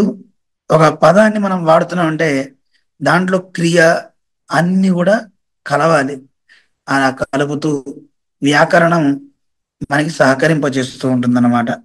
అలా వేదం యొక్క స్వరూపాన్ని, పదస్వరూపాన్ని మనకి స్పష్టం చేస్తుంది వ్యాకరణం. ఈ వ్యాకరణ గ్రంథాలు కూడా చాలా ఉన్నాయి మనకి. అలాగే శిక్ష, వ్యాకరణం, తర్వాత కల్పము అంటారు. కల్పం అంటే వేదంలో చెప్పబడినటువంటి యజ్ఞ యాగాది క్రతువులు మనం కోరికలు తీర్చుకోవాలనుకుంటూ ఉంటాం. ఆ కోరికలు తీర్చుకునే క్రమంలో ఏ యజ్ఞం ఎలా చేయాలి అనే దాని గురించి వివరణ ఇస్తుందన్నమాట ఈ కల్పం. ఈ కల్ప సూత్రాలు అంటారు. అలాగే వాటికి శ్రౌత సూత్రాలని కూడా చెప్తుంటారు. కొన్ని యాగాలు ఉంటాయి, ఆ యాగం చేస్తే స్వర్గానికి వెళ్ళొచ్చు, ఆ యాగం చేస్తే ఇంద్ర పదవిని పొందొచ్చు, ఆ యాగం చేస్తే వర్షం చక్కగా కురిపించవచ్చు. ఇలాంటివి ఎన్నో ఉన్నాయి. వాటన్నిటిని వివరిస్తుంది కల్పము అంటారు. శిక్ష, వ్యాకరణం, కల్పం అయింది. ఇక ఛందస్సు అంటారు. ఆ మంత్రానికి ఎన్ని అక్షరాలు ఉండాలి అని నియమం అంటారు. ఆ నియమంలో కొన్ని ఛందస్సులు ఉంటాయి. గాయత్రి ఛందస్సు, అనుష్ఠుప్ ఛందస్సు, ఇలా ఛందస్సులు ఉన్నాయి. ఇప్పుడు అనుష్ఠుప్ ఛందస్సు అందరికీ తెలుసు, 4 లైన్లు ఉంటాయి. ఒక లైన్కి 8 అక్షరాలు ఉండాలి. అలా 4 లైన్లకి 32 అక్షరాలు ఉంటే దాన్ని అనుష్ఠుప్ ఛందస్సు అంటారు. అలాగే గాయత్రి ఛందస్సు, గాయత్రి మంత్రం లాగా మనకుంట 24 అక్షరాలు ఉండాలి. ఇలా మనకి చెప్తూ ఈ ఛందస్సుల్లోనే కొన్ని మంత్రాలు ఉంటాయి. ఆ ఛందస్సులో ఉంటేనే ఆ మంత్రం బాగా పనిచేస్తుంది, అందువల్ల దానికి చెప్పారు. ఇక నిరుక్తము అని ఉంది. నిరుక్తము అంటే ఏ పదం అయితే ఉందో ఆ పదం యొక్క నిర్వచనం ఏమిటి. మీకు మొన్న చెప్పా చూడండి, వ్యాస అని చెప్పాం. ఏమిటి వ్యాస అంటే, వ్యస్యతి, విస్తరింపజేశాడు, అందువల్ల ఆయన వ్యాసుడు అన్నారు. వ్యస్యతి వేదాన్ ఇది వ్యాస, ఇలా వివరించి చెప్తూ ఉంటుంది అనమాట. ప్రతి పదానికి నిర్వచనం చేస్తుంది, ఇది ఎందుకు, దీని అర్థం ఏమిటి అనేది చక్కగా తెలియచేస్తుంది అనమాట. దీనికి యాస్కుడు మొదలైనటువంటి పెద్దలంతా నిఘంటుకారులు ఉన్నారనమాట. అందువల్ల నిరుక్తము అయింది. ఇక జ్యోతిషం అని 6వ అంగం. ఏదైనా ఒక కార్యం చెయ్యాలి, ఒక జపం చెయ్యాలి, లేదు ఒక యజ్ఞం చెయ్యాలి, ఎప్పుడు చెయ్యాలి, ఎలా చెయ్యాలి, ఏ కాలంలో చెయ్యాలి, ఏ ఋతువులో చేయాలి, అవన్నీ చెప్తుంది జ్యోతిషం అన్నమాట. ఇలాగా ఈ 6 అంగాలతో మనం యజ్ఞ ఫలాన్ని మనం పొందొచ్చు. ఈ 6 ఉంటేనే, 6 అంగాలతోనే మనం వేదార్థాన్ని కూడా సాధించవచ్చు అని అంటారు. అలాంటి వేదం యొక్క అర్థాలని మనం తెలుసుకుంటున్నాం. ఆ వేదం యొక్క అర్థాన్ని మనం తెలుసుకోవాలంటే ఇంకెలా తెలుసుకోవాలి, ఇక్కడతో మనం వేదాన్ని ఆపుదాం. ఇదో పెద్ద వాంగ్మయం, ఇదో పెద్ద సముద్రం. ఇంకా వేదంలోకి వెళ్తే ఏమేం చెప్పాయి అనేవి కూడా ఉంటాయి, కానీ అవి తర్వాత చూద్దాం. మరి ఇప్పుడు వేదంలో ఉన్న అర్థాలని మనం తెలుసుకోవాలంటే ఆ భాషా స్వరాలు మనకి రావు కదా, ఈ 6 శాస్త్రాలు అంగాలు కూడా మనకి రావు కదా. ఎలా తెలుసుకోవాలి అనే మీమాంస మనకి ఏర్పడుతుంది. ఎలా తెలుసుకోవాలి? వీటికి ఉపబృంహణంగా, వేదానికి ఉపబృంహణాలు ఉన్నాయి. ఆ ఉపబృంహణాలే వేదార్థాన్ని మనకి బాగా తెలియచెప్తాయి. అవే స్మృతి, ఇతిహాస, పురాణ, ఆగమ ప్రబంధాలంటారు. వాటి గురించి క్రమంగా రేపు తెలుసుకుంటూ ముందుకు సాగుదాం. ఓం అస్మద్గురుభ్యో నమః. జై శ్రీమన్నారాయణ. ఓం అస్మద్గురుభ్యో నమః. కాశ్యపాన్వయ సంజాతం నారాయణ పదాశ్రితం శ్రీమన్నారాయణం వందే యతీశ్వర శ్రియాజుషం. యో నిత్యమచ్యుత పదాంబుజయుగ్మరుక్మ వ్యామోహతస్తదితరాణి తృణాయ మేనే. అస్మద్గురోర్భగవతోస్య దయైక సింధోః రామానుజస్య చరణౌ శరణం ప్రపద్యే. జై శ్రీమన్నారాయణ. భగవద్బంధువులారా, మనందరం కూడా మన సంప్రదాయ వైభవాన్ని తెలుసుకోవాలి అని ప్రతిరోజు ఒక 10 నిమిషాల సమయాన్ని మీరంతా కూడా ఇవ్వడం చాలా సంతోషం. మనం నేర్చుకోవాల్సినటువంటి శాస్త్రం అనేది చాలా ఉంది. అనంత శాస్త్రం బహువేదితవ్యం అల్పశ్చ కాలః బహవశ్చ విఘ్నాః. చూడండి, చదవాల్సింది సముద్రంలాగా బోల్డంతుంది. అనంత శాస్త్రం. శాస్త్రం ఏ కొంచెము అంటే చదివేస్తాం, కానీ శాస్త్రానికి కామా పెడుతూ వెళ్ళటమే తప్ప పులి స్టాప్ లేదు. అనంతం అన్నమాట. దీనికి ఉదాహరణ భరద్వాజుడు అని ఒక మహానుభావుడు ఋషి. ఆయనకి బ్రహ్మగారు ఆయుష్ ఇచ్చాడు. అది పూర్తవగానే 100 ఏళ్ళు అవగానే వచ్చి పిలిచారటయ్యా, నువ్వు రావాల్సింది అని. స్వామి స్వామి, నేను 100 ఏళ్ళు కూడా కష్టపడి వేదాధ్యయనం చేశా, పూర్తయిపోయి ఉంటుంది, నాకు ఒక్క పురుషాయుష్ ఇవ్వండి అని అడిగట. మళ్ళీ 100 ఏళ్ళు ఇచ్చారట. ఆ 100 ఏళ్ళు మళ్ళీ కష్టపడి వేదాధ్యయనం చేశాడు భరద్వాజుడు.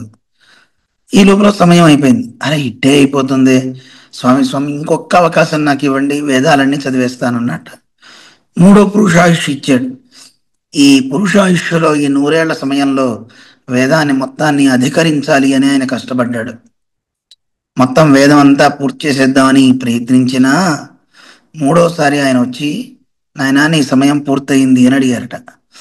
ఏమండి, నేను 3 జన్మలు తీసుకున్నాను, 3 జన్మల్లోనూ సమయాన్ని వృధా చేయకుండా ఎప్పుడూ విజ్ఞానాన్ని సంపార్జిస్తూనే ఉన్నా, బహుశా అయిపోవచ్చు ఉంటుంది. ఇప్పటి వరకు నేను అసలు ఎంత చదివాను, ఇంకా ఎంత ఉందో చూపించండి అన్నట్ట. వెంటనే 3 పర్వతాలను చూపించారట. చూపిస్తే, అబ్బా 3 పర్వతాలు చదివానా నేను అన్నట్ట. కాదండి అని అందులోంచి ఒక్కొక్క ఆవగింజ ఆవగింజ తీసి, ఇదిగో నాయనా నువ్వు చదివింది ఇంతే అన్నట్ట. అమ్మ బాబోయ్, ఇంత శాస్త్రం ఉందా? ఎన్ని జన్మలు నేను పొందితే ఇంత శాస్త్రాన్ని నేను చదవగలుగుతాను అని అనిపించింది. అంతెందుకు, ఇక్కడ ప్రశ్న వేసుకోవాలి, అంత శాస్త్రం ఉందా అని. మనం భౌతికంగా తీసుకుంటేనే మనకి చిన్నప్పుడు 6 సబ్జెక్టులు మనకు ఉన్నాయి. తెలుగు ఉంది, సైన్స్ ఉంది, సోషల్ ఉంది, హిందీ ఉంది, ఇంగ్లీష్ ఉంది. సైన్స్లోనే మళ్ళీ పైకి వెళ్ళాక ఎన్ఎస్ అని, పిఎస్ అని, సోషల్లో కూడా అలాగే 2 విభాగాలు ఉన్నాయి. ఇలా మనం పైకి వెళ్ళే కొద్దీ శాస్త్రాలన్నీ కూడా ఒక్కోటి డీవియేషన్ అయిపోతున్నాయి. అంటే ఒక్కో విభాగం అవుతున్నాయి. ఉదాహరణకు ఒక డాక్టర్ చదవాలి అనుకున్న పిల్లవాడు డాక్టర్ దగ్గరికి వెళ్తే ఎన్ని కోర్సులు ఉన్నాయో మీకే తెలుసు కదా. కన్ను రెప్పకు ఒకటి కోర్సు, కంటికి ఒక కోర్సు ఉంది, ముక్కుకు ఒక కోర్సు ఉంది. ఇలా ప్రతి దానికి ఒక విద్య, అనంతమైన విద్య. దాంట్లో మళ్ళీ ఇంకా పైకి వెళ్ళే కొద్దీ ఇంకా ఇంకా ఇంకా ఇంకా పైదాకా డాక్టరేట్లు చేసేవాళ్ళు కూడా ఉన్నారు. కానీ అన్ని విద్యలు ఒకడు చేయగలుగుతాడా? అన్ని శాస్త్రాల్ని ఒకడు చదవగలుగుతాడా? అది కష్టం. అందువలన ఆయన అనంత శాస్త్రం, బోల్డ్ అంత ఉంది శాస్త్రం అనేది. బహువేదితవ్యం, తెలుసుకోవాల్సింది చాలా ఉంది కదా. సరే చదివేద్దాం అనుకుంటే అల్పశ్చ కాల, కాలం చూద్దామా, చాలా తక్కువ ఉంది. తక్కువ ఉన్నా పర్వాలేదండి, నేను ఏకసంతాగ్రాహిని అనుకుంటే చదివే సమయంలో బహవశ్చ విఘ్నా, ఎన్నో ఆటంకాలు, ఎన్నో విఘ్నాలు వస్తూ ఉంటాయి. రోగం రావచ్చు, నిద్ర రావచ్చు, ఆకలి లేదు బద్ధకం, ఏదో ఒక రకంగా మనిషికి అక్కడి నుంచి పక్కకి వెళ్ళిపోయే స్థితి ఏర్పడుతుంది. బహవశ్చ విఘ్నా, మరేం చేయాలి? యత్సారభూతం తదుపాసితవ్యం, హంసో యథా క్షీరమివాంబు మిశ్రం అంటారు. హంస ఎలా అయితే క్షీర నీరన్యాయం అంటారు, పాలలు నీళ్లు కలిసి ఉంటే పాలు గ్రహించి నీటిని వదులుతుందట. అలాగా మనం కూడా ఈ శాస్త్రాలన్నిట్లోనూ ఏది సారతమమో మన ఋషులు మనకి చెప్పారు, దాన్ని చక్కగా పట్టుకోండి చాలు. యత్సారభూతం తదుపాసితవ్యం, దాన్నే ఉపాసించాలి. అంతే తప్ప నాకు సమయం ఉన్నా లేకపోయినా సరే నేను అన్ని శాస్త్రాలు చదివేస్తాను అంటే నీకు శ్రమే మిగులుతుంది తప్ప నువ్వు ఎలా ఆ సత్యాన్ని అన్వేషించగలవు? కొంతమంది అంటూ ఉంటారు, నేను ఎలా అయినా సరే శాస్త్రాల్లో ఉన్నటువంటి ఆ దైవాన్ని నేను పట్టుకుంటానని, అసలు సత్యమేదో తెలుసుకుంటానని అన్వేషించేవాళ్ళు చాలా మంది ఉన్నారు. వయస్సు అయిపోతుంది తప్ప ఇది సత్యం అని ఇదమిత్తంగా తెలుసుకోలేని స్థితిలో మనం ఉండిపోతాం. అందుకే మన పెద్దలు మనకి చెప్పినటువంటి ఆ విజ్ఞానాన్ని మనం విని నెరవగలిగితే అది అద్భుతం. అయితే ఆ చెప్పేది ఏదైతే ఉందో అది ప్రామాణికంగా ఉండాలి. అంటే ప్రమాణాన్ని అనుసరించి వెళ్ళాలి. మరి ఏమండి, మరి ఇంతమంది ఆచార్యులు ఉన్నారే, ఒకరు అద్వైతం అంటున్నారు, ఒకరు విశిష్టాద్వైతం అంటున్నారు, ఒకరు ద్వైతం అంటున్నారు, ఒకరు నిరీశ్వరవాదం అంటున్నారు, ఒకరు బౌద్ధం అంటున్నారు. మరి ఇన్నిట్లో ఏది నేను పట్టుకోవాలి అంటే ఒక్కొక్కరి నుదుటిన కూడా అదృష్ట రేఖ ఉంటుంది. వాళ్ళ వాళ్ళ యొక్క స్థితిని బట్టి వాళ్ళకి అలాంటి సంప్రదాయాల్లోకి, అలాంటి మంచి దాని దగ్గరికి రాగలుగుతారు, సత్యాన్ని అన్వేషించగలుగుతారు. అందుకే వేదంలో ఉన్న దాన్ని చక్కగా మనం అర్థం చేసుకోవాలి, దాన్ని చక్కగా మనం అనుసరించాలి. అంటే వేదాన్ని సవ్యంగా చెప్పే పెద్దలు, ప్రామాణికులు కావాలి. ఆ ప్రామాణికులు చెప్పే విషయం ఏదైతే ఉంటుందో అది మనకి చక్కని మార్గనిర్దేశాన్ని చేస్తుంది. అందుకని వేదంలో చెప్పిన దానికి అపార్థాలు చెప్పకూడదు, దాని సవ్యమైన అర్థాలు చెప్పాలి. జగత్తంతా కనపడుతుంటే ఈ జగత్తుని లేదు అని చెప్పామనుకోండి, అప్పుడు ఏమనిపిస్తుంది? ఓ నిజంగా జగత్తు లేదా, మరి ఏమిటండి జగత్తంతా లేదంటున్నారు అని అనిపిస్తుంది. ఉంది కదా, ఎందుకంటే ఒక ఆయన వేదాంతం చదువుతున్నారు, అరే నాయన అంతా శూన్యం రా బాబు అని పిల్లలకి పాఠాలు చెప్తున్నారు. ఓ నిజమా గురువు గారు అన్నారు. అవును నాయన, ఈ ప్రపంచం లేదు, నువ్వు లేవు, నేను లేను అని అంతా పాఠం చెప్పారట. సరే పాఠం అయిపోయి అందరూ కలిసి గురుకులం నుంచి అలా బయటికి వెళ్తున్నారు. మదించిన ఏనుగు పరిగెత్తుతూ ముందుకు వస్తుందట. పరిగెత్తుతూ వస్తుంటే గురువుగారు పరిగెత్తుతున్నారట. గురువుగారిని చూసి పిల్లలు కూడా పరిగెత్తుతూ, గురువుగారు గురువుగారు ఏనుగు పరిగెత్తుతుంది కదా, మన మీదకే వస్తుందండి అంటే గజం లేదు, ఏం లేదు, గజం మిథ్య, గజం మిథ్య అన్నట్ట గురువుగారు. అంటే గురువుగారు మరి గజం అక్కడ లేదంటారా? లేదు. మరి ఎందుకు గురువుగారు ఆయాసం పరిగెత్తుతున్నారు, ఆగిపోతే సరిపోతుంది కదా అంటే, పిచ్చివాడా పలాయనం మిథ్య అన్నట్ట. పారిపోవడం కూడా మిథ్యరా, అక్కడ ఏనుగు లేదు, మనం పరిగెత్తడము లేదు అన్నట్ట అని చమత్కారంగా మన పెద్దలు చెప్తూ ఉంటారు. అందువల్ల ఈ జగత్తు లేదు అని చెప్పాలంటే ఎలా, ఏ స్థితిలో ఉంటే ఆ వ్యక్తులు అలా చెప్పగలుగుతారు? శంకర భగవత్పాదుల వారు ఈ జగత్తంతా కూడా లేదని చెప్పారంటే కారణం ఏమిటి చూడండి. ఒకానొక స్థితిలో పరమాత్మని దర్శించిన తర్వాత తమైన తామే మర్చిపోతుంటారు కదా. ఆ అనుభూతిలో ఉన్న స్థితిలో ఆయన ఏం చేశారు? ఈ జగత్ ఆయన గోచరించాల అంటే ఉందా లేదా, ఉంది, కానీ అది పరమాత్మ కంటే వేరుగా లేదు.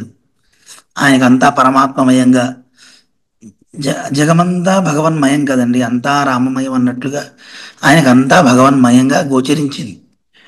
అలా గోచరించి ఈ జగత్ అంతా లేదు, అంతా పరమాత్మేనా, నేనంతా వేరు వేరు అనుకున్నానే, కాదంతా పరమాత్మే అని అనుకున్నారు.